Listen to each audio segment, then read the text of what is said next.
কি বলবেন হঠাৎ রাতে হাড়ি হাড়ি বিরানো চাপার উদ্দেশ্যটা কি? উদ্দেশ্য বলতে আমরা লোকসভা নির্বাচনের পর থেকে পোলেরহাট একে আমরা ব্যাপক মানুষের ভোটে পোলেরহাট 1 নম্বর অঞ্চল লিড করতে পেরেছি নির্বাচনে, লোকসভা নির্বাচনের পরে।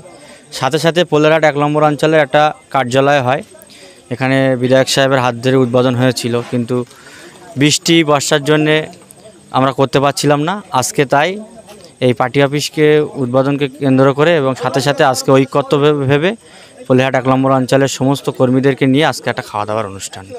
আপনি দীর্ঘদিন পর এই মিডিয়ার জগতে আসলে সাধারণ মানুষের জন্য আপনার বার্তা কি থাকে? না, দীর্ঘদিন বলতে ভুল, আমি মিডিয়ায় আসি, খুব বেশি আসতে চাই না। বার্তা বলতে আমরা যেভাবে দীর্ঘদিন ধরে আইএসএফের সঙ্গে কাজ করব, আগামী যে 26-এর বিধানসভা নির্বাচন হতে চলেছে, তার জন্যে আমরা যে গত লোকসভা নির্বাচনে যেভাবে তৃণমূল কংগ্রেস ভোট লুট করে আমাদেরকে ভাঙড়ের মাটিতে হার বলে সাধারণ মানুষের কাছে বার্তা দিতে চাইছে, সাধারণ মানুষের উদ্দেশ্য বলবো, আপনারা যে বিগত দিন আমাদের কয়েকটা নির্বাচনে আপনাদের মূল্যবান ভোট দিয়ে নওশাদ সিদ্দিকীর হাতকে শক্ত করেছেন, আগামী দিন 2026-এ শক্ত করবেন। আমরা সাধারণ কর্মীদেরকে বলবো, আপনারা মন মানসিকতা ভাঙবেন না, আপনারা আমাদের নওশাদ সিদ্দিকীর ভাইজানের প্রতি আস্থা ভরসা রাখবেন। আমরা আপনাদের সঙ্গে আছি, আপনাদের সঙ্গেই থাকব। আগামীতে ভাঙড়কে একটা সুস্থ সমাজ এবং সুস্থ ভাঙড় গড়ার লক্ষ্যে নওশাদ সিদ্দিকীর সাথেই আমরা ভাঙড়কে একটা মডেল করে তুলব। মূলত সামনে বিধানসভা নির্বাচনের জন্য কি তার আগে এই সংগঠন বাড়ানোর কাজ? হ্যাঁ, অবশ্যই আমাদের সংগঠন বাড়ানোর কাজ চলছে, কারণ এই যে 2 বছর চলে গেল, 21-এর পর থেকে 23-এর পঞ্চায়েত, 24-এর লোকসভা, আমরা এখনও পর্যন্ত আমাদের সংগঠনের 23-এর পর থেকে আমরা তেমন কিছু রদবদল করতে পারিনি। অনেক কর্মীদের ওপরে যে আমাদের ভরসা ছিল, আশা ছিল যে এই ছেলেটার ওপরে আমরা ডিপেন্ড করলে আমাদের বুথে এই কাজ হবে, দেখা যাচ্ছে তার অনেকটা কাজের ঘাটতি হয়েছে। অনেক বুথে এরকম পাওয়া গিয়েছে, আবার অনেকেই যারা দায়িত্ব ছিল না বা নিচে লেভেলের দায়িত্ব ছিল, তারা সক্রিয় ভূমিকা পালন করেছে।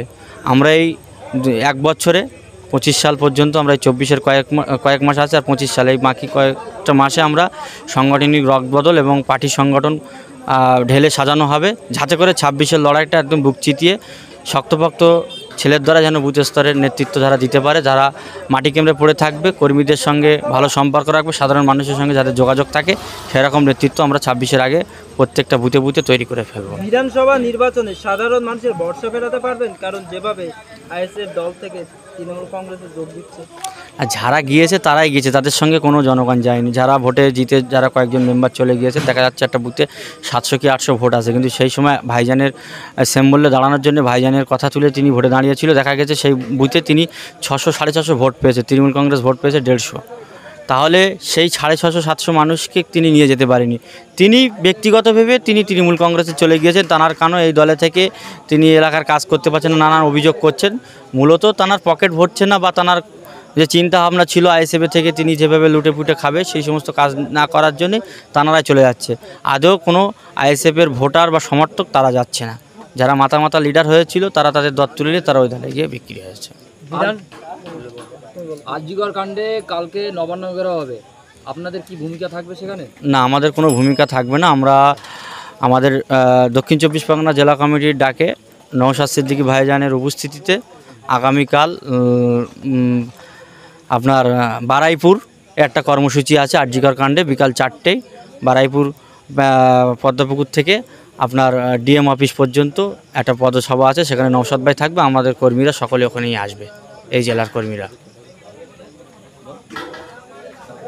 তাহলে কি ভাঙড়ে কি আইএসএফ কি দুর্বল হয়ে পড়েছে, যার জন্য সংগঠন বাড়ানোর কাজ চলছে? না, সংগঠন বাড়ানো না, সংগঠন তো আমাদের আছে, সংগঠনগুলো একটু করতে হবে, সেগুলো আমাদের কর্মীরা নিজেরা বসে সাজিয়ে নিচ্ছে। 26-এর আগে 25-এর আগে দেখা যাচ্ছে অনেকের ওপরে, আমি বললাম প্রথমেই, ডিপেন্ড করেছিল এই ছেলেটা আমাদের মাথা হলে কাজ করতে ভালো হবে, দেখা যাচ্ছে সে ব্যক্তিগত ব্যাপারে বা কোনো চাপে সে দুর্বল হয়ে পড়ছে। তাহলে সেই জায়গায় তো আমাদের নতুন ছেলে আনতে হবে, যার উপরে ভরসা করে আগামী 26-এর বিধানসভাটা লড়তে হবে। সেই সমস্ত কাজ আমাদের চলছে।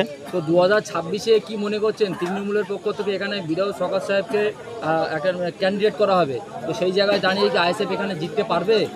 এখানে দাঁড়াক, ভাঙড়ের মানুষ আপনারা জানেন নওশাদ সিদ্দিকীর প্রতি যে আশা ভরসা তারা রেখেছিলেন বা রাখছেন, যেই দাঁড়াক এখানে নওশাদ ভাই ক্যান্ডিডেট হচ্ছে 26-এ, নওশাদ ভাই ক্যান্ডিডেট হলে ছগাত কেন ওখানে যে বাবুই আসুক সব বাবুই হেরে পরাজিত হয়ে এখান থেকে বাড়ি ফিরতে হবে, কারণ ভাঙড়ের মানুষ আইএসএফকে মনে প্রাণে গেঁথে নিয়েছে এবং নওশাদ ভাইকে গেঁথে নিয়েছে।